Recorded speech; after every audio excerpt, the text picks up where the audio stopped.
ألم يعن الذين آمنوا أن تخشع قلوبهم لذكر الله وأعوذ بالله صدق الله مولانا العظيم بارگاہ رسالت مآب میں گوگل پہ آ جائے اللهم صل على سيدنا مولانا محمد وعلى آله وصحبه صلاة وسلام عليك يا رسول الله صلى الله عليه وسلم. یہاں آ کر مجھے بے پناہ خوشی اس بات کی ہے آج بھی ہمارے ضلع میں ایسی بستی اور ایسی آبادی ہے جہاں باادب میلاد سنتے ہیں. میں بہت خوش ہوں. میرے علاقے میں تو خاموشی اس لیے رہتی ہے کہ میلاد کے محفل میں 50 آدمی میں 15 آدمی سنی ہوتا ہے، 35 آدمی دوسرے ہوتے ہیں، تو وہاں خاموشی سمجھ میں آتی ہے. لیکن یہاں تو سب اہل سنت و جماعت کے لوگ سنجیدگی سے سن رہے ہیں. میں بہت خوش ہوں. محب گرامی رفیق گرامی حضرت علامہ مفتی شفیع عالم صاحب نے میرے بارے میں بہت ساری چیزیں کہہ دی جو نہیں کہنا چاہتا. بھائی اس میں کوئی شک نہیں ہے، ہم دونوں جامعہ ملیہ میں ایک ساتھ پڑھے اور فقیہ اصل استاد العلماء حضرت علامہ مفتی عالم مصطفیٰ صاحب کے خاص شاگردوں میں ہم لوگ شمار کی جاتے ہیں. اللہ تعالیٰ ہم لوگ کی ثقافت کو سلامت رکھے. میرے اوپر ایک بڑی بے چینی سی الجھن کے ساتھ ایک یاد آتی تھی جب یہاں کی تو میں پریشان تھا، کیونکہ جب ان کی برادر مکرم کے انتقال کی خبر ملی تو میں یہاں نہیں تھا اور چاہ کر کے بھی میں نہیں آ سکتا. تو چند ہفتہ قبل میں یوں ہی ان کو فون لگایا کہ مجھے میلاد کی دعوت تو میں نہیں آیا ہوں پہلی بار. میں ان کو فون لگایا کہ بھائی ملاقات کرنے کا دل چاہتا ہے. جنہوں نے کہا فلاں تعلیم تو میں آ رہا ہوں، میں تصویر کر آ جاتا ہوں. تو بس ملاقات کے لیے آیا ہوں. اور یہ میں اس لیے کہہ رہا ہوں کہ حقیقت پوچھ لیجئے کہ اپنے ساتھیوں کا احترام کیسے کرنا چاہیے. اس وقت ہمارے متھلانچل کے ایک ولی کامل حضرت بابو حضور سے میں نے سیکھا. ان کے ہم سبق ساتھی حضرت علامہ مولانا محقق اہل سنت مفتی ارشاد عالم طاہر ششرانی ایک مرتبہ وہ آئے تھے میرے یہاں. بس کوئی جگہ یوں ہی وہ تو مشہور مستعمری تھے میرے مدرسہ ان سے آئے. اس کے بعد انہوں نے کہا ریحان مجھے تم اپنے دربھنگہ والے سید صاحب کے پاس لے چلو کیونکہ ہم دونوں ایک ساتھ پڑھے ہوئے ہیں.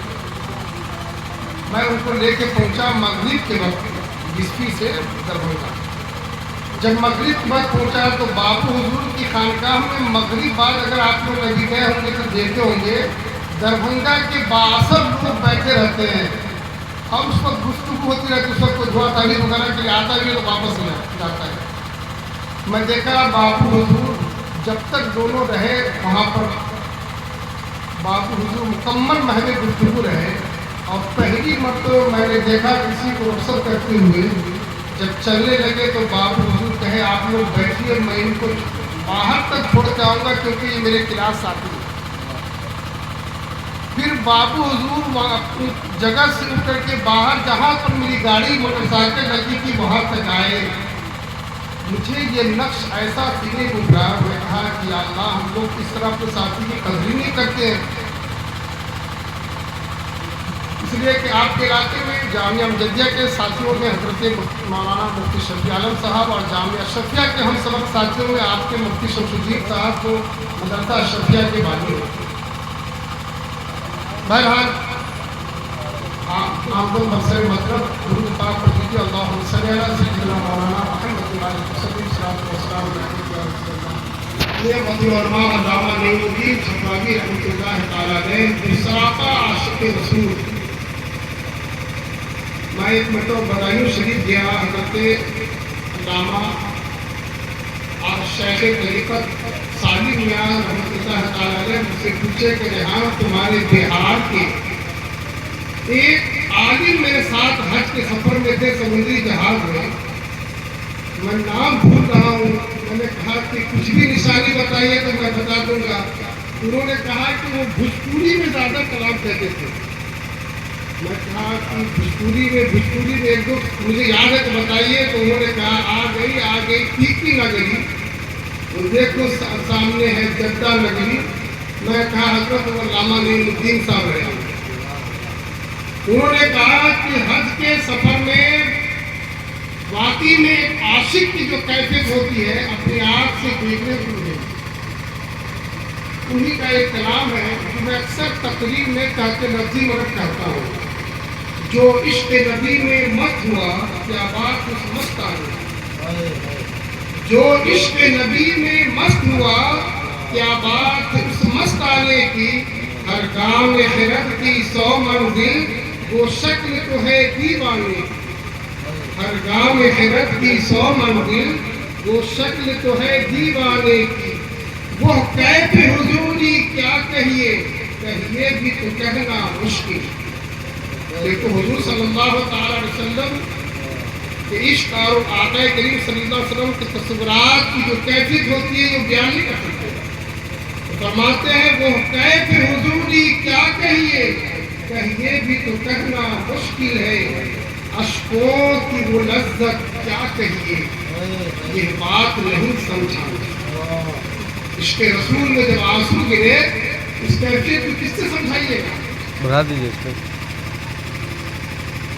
جب دل کا یہ عالم ہو جائے دن رات پریشان رہتا ہوں. جب دل کا یہ عالم ہو جائے دن رات پریشان رہتا ہوں. میلاد النبی کی محفل جو ہے یہ پریشان دل کے قرار کا سبب بھی ہے. میلاد کی محفل میں یہ سوچ کر نہ جائے کہ ارے بھائی وہ ہمارے پڑوس کے محلے کے ہمارے یہاں وہ لوگ آتے ہم بھی چلے جائیں. نہیں, یہ خیال رہے مصطفیٰ کی مجلس ہے اور دل کو قرار مصطفیٰ کے ذکر سے ملتا ہے.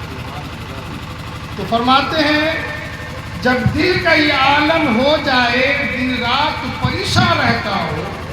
طیبہ کی سنا دو کچھ بات.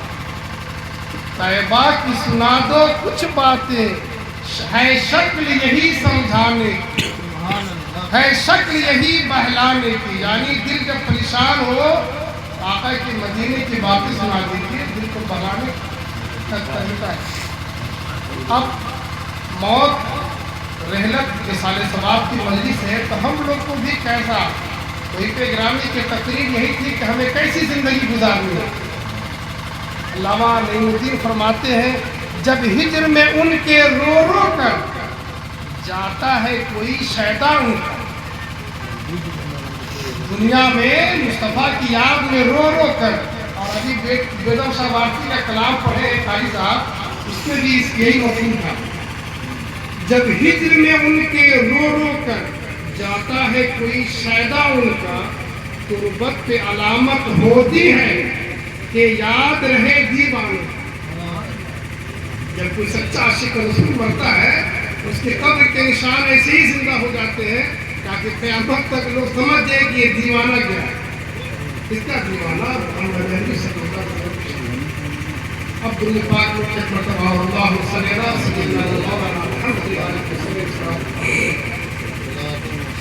رب العالمین کا ارشاد ہے علم یعنی الذین آمنوا ان تخشع قلوبہم لذکر اللہ. کیا اب بھی وقت نہیں آیا ہے ایمان والوں کے لیے اس کے دل اللہ کی یاد کی طرف مائل ہو. ہم لوگ اپنا محاسبہ کریں, حالات کا محاسبہ کریں, دنیا کا محاسبہ کریں تو حالات کو دیکھ کر کے ہمارے اندر یہ جذبہ پیدا ہوتا ہے کہ یار کوئی بڑھیا نیتا آ جائے تو ماحول سدھر جائے گا, کوئی بڑا آدمی آ جائے تو ماحول سدھر جائے گا, غوث و خواجہ آ جائے تو ماحول سدھر جائے گا. نہیں, ہم پر لازم ہے کہ حالات کو سدھارنے کے فکر میں ہم لوگ خود اپنے آپ کو سنوار دیں.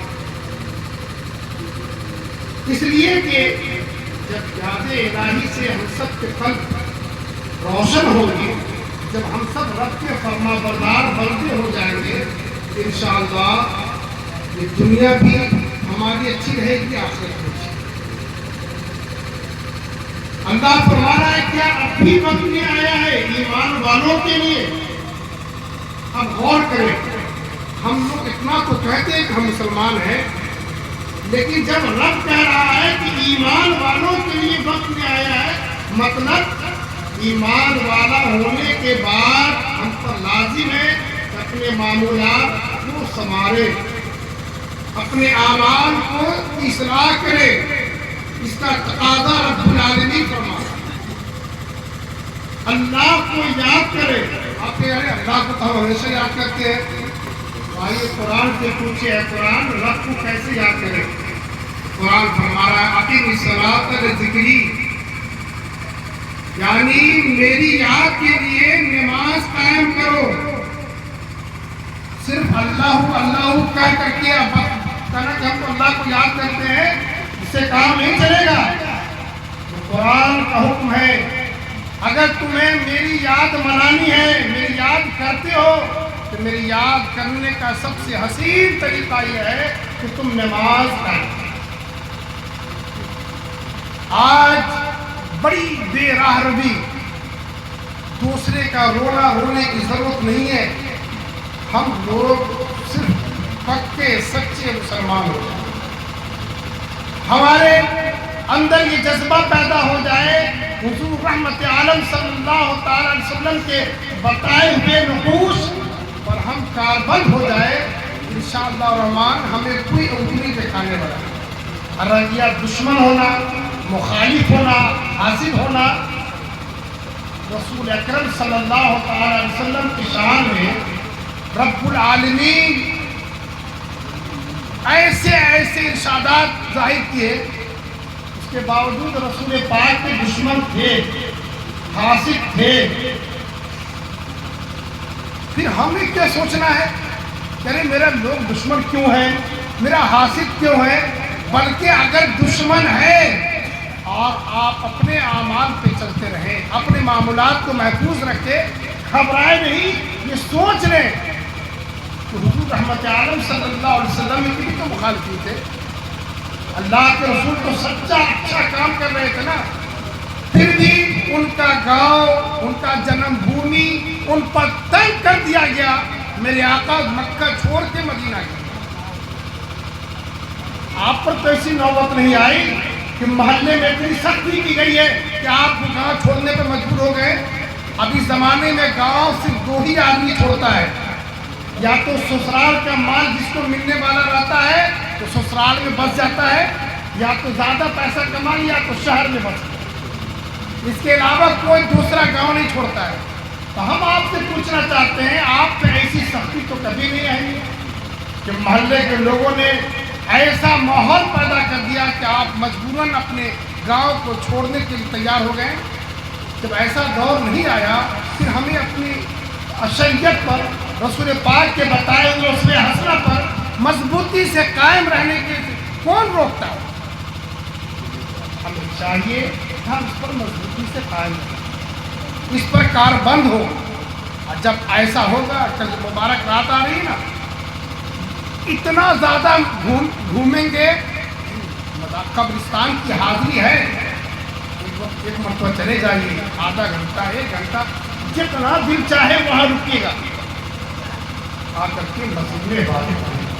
کل کا سورج ڈوبنے سے پہلے، کیونکہ کل رات میں تقریر ہوگی تو افسوس کیجیے گا بعد میں، کل کا سورج ڈوبنے سے پہلے اگر آپ کا کسی سے چکمک والا معاملہ ہو گیا ہے تو آپ کہیے گا کہ میں تو غلطی پر نہیں تھا، وہ غلطی کیا تھا، ہم کیوں جائے نہیں، یہ ہم کو فنا کر دیجیے، میں کو مٹا دیجیے۔ اس میں کی میں جتنا غرور ہے، اس کی بدبو اتنی خطرناک ہے، اس کی بدبو نے معلم الملائکہ کو بھی راندہ دربار الہی بنا۔